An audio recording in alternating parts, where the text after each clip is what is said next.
कि तभी उसकी तरफ एक शिकारी पक्षी तेजी से आता है। वो जब तक कुछ समझ पाती तब तक वो चील उस अपने पंजे से उसके सिर पर जोर से मारता है, जिसकी वजह से उसका सिर फट जाता है और उससे बहुत ज़्यादा खून बहने लगता है। वो अपने आखिरी समय में अपने बच्चों को याद करने लगी।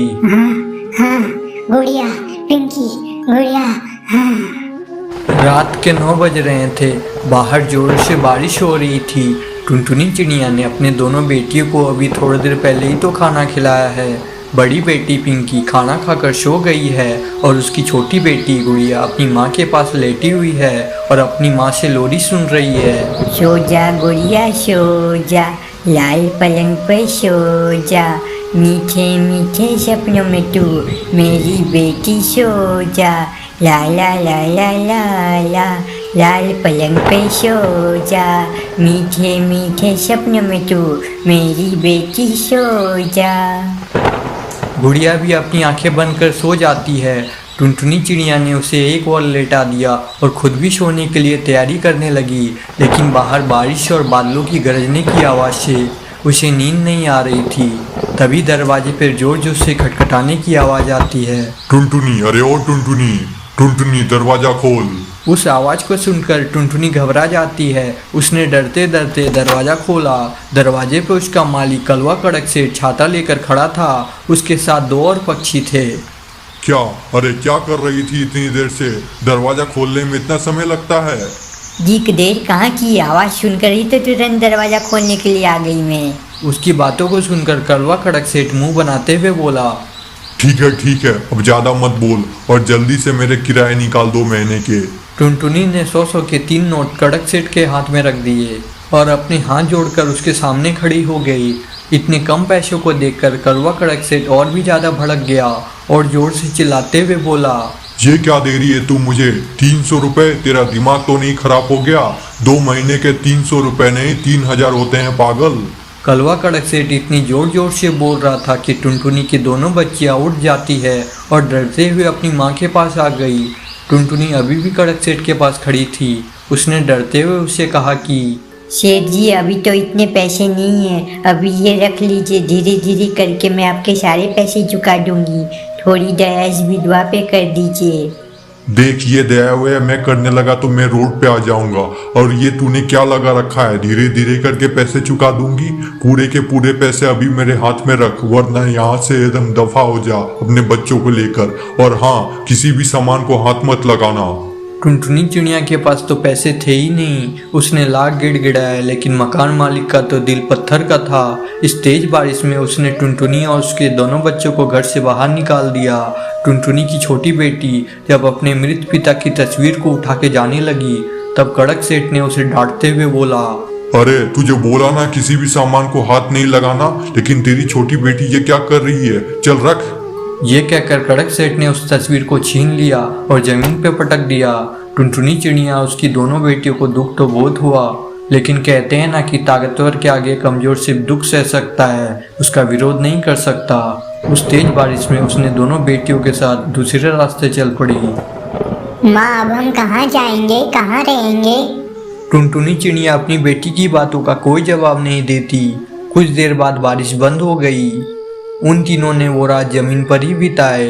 अगले दिन टुनटुनी अपनी बच्चों को साथ लेकर दिहाड़ी मजदूरी करने चली गई। पूरा दिन उसने काम किया। उस रात को भी वो सभी जमीन पर ही बैठे हुए थे। दिन भर की कमाई से रोटी और सब्जी उन्होंने खरीदे थे। सभी खा रहे थे कि तभी माँ, मिर्ची चली गई है, बहुत ही तीखी है।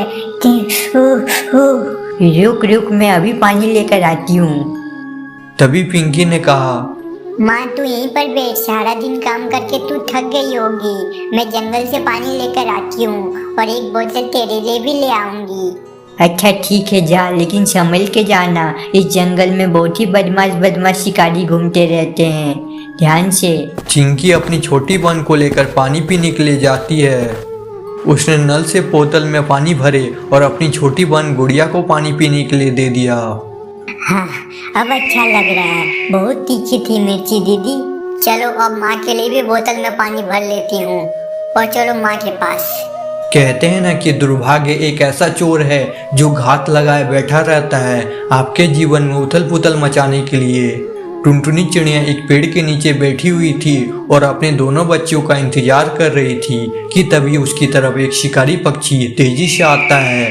वो जब तक कुछ समझ पाती तब तक वो चील उस अपने पंजे से उसके सिर पर जोर से मारता है, जिसकी वजह से उसका सिर फट जाता है और उससे बहुत ज़्यादा खून बहने लगता है। वो अपने आखिरी समय में अपने बच्चों को याद करने लगी। हाँ, गुड़िया, पिंकी, गुड़िया, हाँ। पिंकी और गुड़िया अपनी माँ की आवाज़ सुनकर भागते भागते उसके पास पहुंची, लेकिन तब तक टुनटुनी ने अपने तड़प तड़प के वहीं पर दम तोड़ दिया। माँ, माँ, माँ, माँ, पानी पी लो माँ, पानी पी लो, उठो माँ, पी लो पानी, लो पानी पी लो माँ।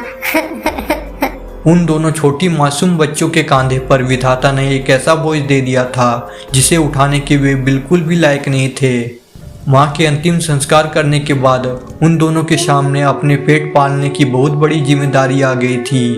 उन दोनों के पास भीख मांगने के अलावा और दूसरा कोई चारा नहीं था। वो दोनों भीख मांगने लगे। भगवान के नाम पर कुछ दे दीजिए भैया, बहुत ही भूख लगी है। कभी उन्हें कोई भीख दे देता तो कभी कोई पक्षी उन्हें डांट कर भगा देते। चल हट हट यहाँ से, जब देखो तब भीख मांगने चले आते हो। चल चल भागो यहाँ से, कोई काम धाम कर लिया कर, चल। जब दोनों काम ढूंढने के लिए जाते तब उन्हें छोटी उम्र की वजह से उन्हें कोई भी काम नहीं देता। अब काम मिले या ना मिले, पेट को तो भूख लगती है ना, इसलिए वो पक्षियों के जूठे खाने को खाते तो कभी पक्षियों के द्वारा फेंके गए खराब भोजन को खाकर अपना दिन निकाल रहे थे।